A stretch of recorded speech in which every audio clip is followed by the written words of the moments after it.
banyak orang terhimpit oleh situasi-situasi yang ada di sekitarnya. Situasi itu kadang-kadang bukan dikondisikan oleh dirinya sendiri.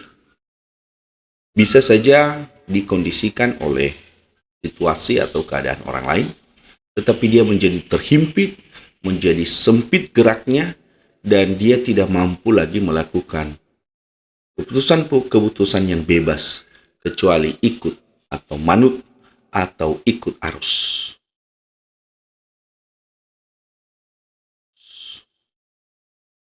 Terhimpit. Kenapa orang bisa terhimpit?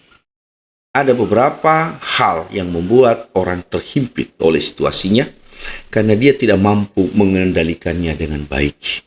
Kalau kita mendengarkan dalam bacaan tadi, itu diumpamakan oleh Yesus seperti benih yang jatuh di tengah-tengah semak-semak duri. Biji atau benih ini memang tumbuh, tetapi seiring dengan pertumbuhannya, dia dihimpit oleh semak-semak yang menusuk, yang membuat dia tidak bergerak, tidak bebas, dan terjerembab di dalam rumpun semak-semak itu. Dan apa rumpun semak yang begitu kuat menghimpit itu? Yesus dalam bacaan hari ini menjelaskan adalah orang khawatir dan kekayaan dan kenikmatan hidupnya tidak terpenuhi. Orang khawatir dan memikirkan bagaimana supaya dia juga maju seperti orang lain untuk meraih kenikmatan-kenikmatan dalam hidup ini, terutama ya kenikmatan yang sifatnya badaniah. Sehingga akibatnya mereka terjerembab dan terjebak di dalamnya, tidak bisa keluar dan memilih untuk mati, memilih untuk meninggalkan sabda Tuhan yang sudah mulai tumbuh dalam hati. Pada kesempatan ini, dalam situasi seperti ini, saudara-saudara, saya mau mengatakan kepada Anda, awas, hati-hati.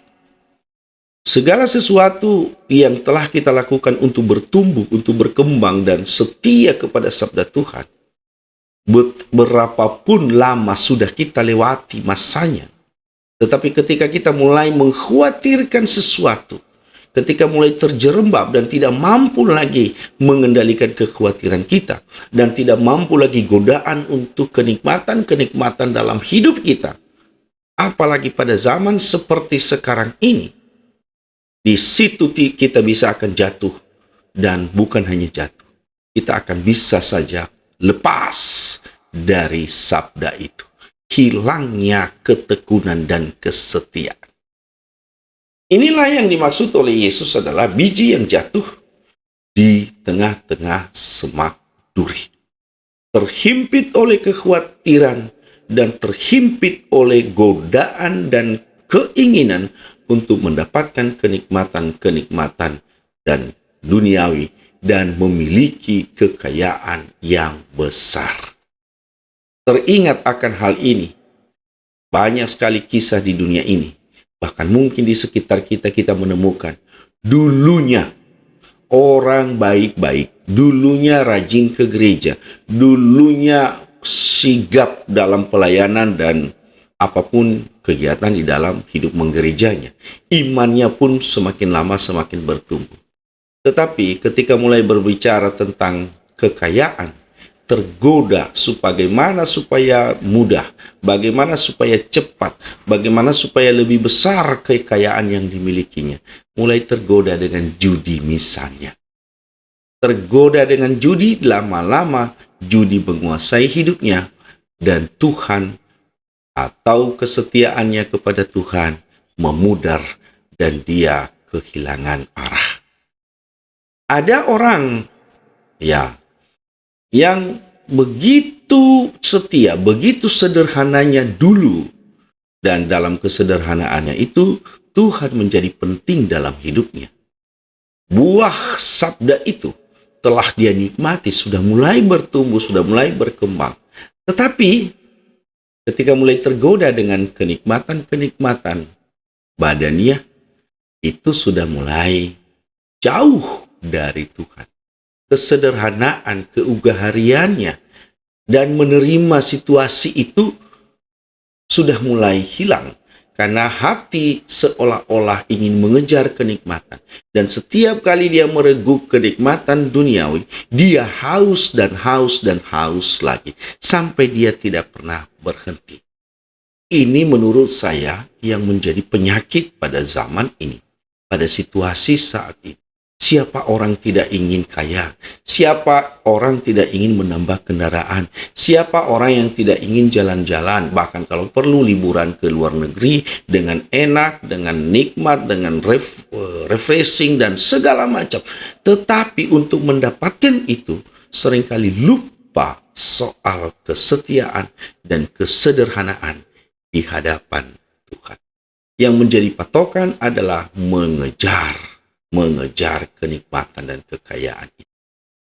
Bagaimana tentang kekhawatiran hidup, saudara dan saudariku? Setiap orang memiliki kekhawatirannya masing-masing. Yang membedakannya adalah bagaimana menangani kekhawatiran. Yang namanya kekhawatiran adalah ketakutan yang tidak punya dasar. Karena olah pikir kita, keterbatasan pengetahuan kita, keterbatasan pengalaman kita, memang banyak sekali kita mengkhawatirkan sesuatu. Atau bisa jadi juga ada pengalaman-pengalaman kita yang membuat kita jatuh dan kita khawatir jatuh lagi dan jatuh lagi dan jatuh lagi. Kekhawatiran ini pasti setiap orang memiliki dan mengalaminya. Namun, apa yang harus dilakukan atau seperti apa menangani kekhawatiran itu? Kalau dalam pengalaman hidup saya, kekhawatiran harus diatasi dengan atau bersama dengan Allah. Jangan pernah lari dari kekhawatiran Anda, ketakutan Anda, dan jangan pernah bilang tidak ada kekhawatiran, tetapi jalani, lewati, hadapi segala sesuatu kekhawatiran itu bersama dengan Allah. Dan bila terjadi demikian, saya percaya benih jatuh bukan lagi di semak, bukan lagi di tengah-tengah himpitan-himpitan penderitaan seperti itu, tetapi akan menjadi lahan yang subur dan baik hidup Anda, hidup saya, karena kekhawatiran kita tangani bersama-sama dengan Allah. Dan ini mungkin yang istimewa dari bacaan hari ini, yaitu idealnya kita menjadi lahan yang subur untuk sabda Tuhan. Kalau kita mendengarkan dari awal sampai akhir tadi, banyak sekali ragam, banyak sekali model orang-orang yang menerima sabda Tuhan. Ada yang jatuh di pinggir jalan. Itu hanya pada saat pertama, lalu kemudian tahu dan ada iblis yang menggoda mereka sehingga tidak menjadi milik sabda itu. Mereka lebih tertarik, mereka ditarik, atau mereka menjauh dari bibit sabda Allah itu. Yang tinggal atau yang jatuh di bebatuan adalah memang pada awalnya dia menerima sabda Tuhan, tetapi sayangnya kurang berakar. Mereka tidak membuat akar sabda Tuhan itu lebih dalam, lebih menancap dalam hidup mereka. Kenapa? Karena mereka berada dalam tekanan, mereka berada dalam situasi-situasi sulit, dan situasi sulit itulah yang membuat mereka meninggalkan Tuhan. Teringat dengan hal ini, saya ingat banyak orang gara-gara pernikahan. Maaf saja saya menyampaikan. Banyak orang gara-gara pernikahan dipaksa harus menikah dengan orang yang dia cintai dan syaratnya meninggalkan imannya. Menyedihkan sekali. Bukankah kita sebagai orang Katolik tahu melalui baptisan yang kita terima bahwa baptisan kita itu kita harus jaga, kita harus terima, kita harus pelihara. Ini ketika imamnya menyerahkan misalnya lilin pada saat baptisan, terimalah lilin yang menyala ini sebagai Kristus, simbol Kristus yang bangkit.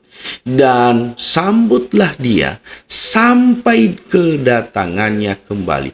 Sambutlah dia sampai akhir hidup Anda. Artinya, lilin ini kita harus rawat, kita harus pelihara sampai akhir hidup.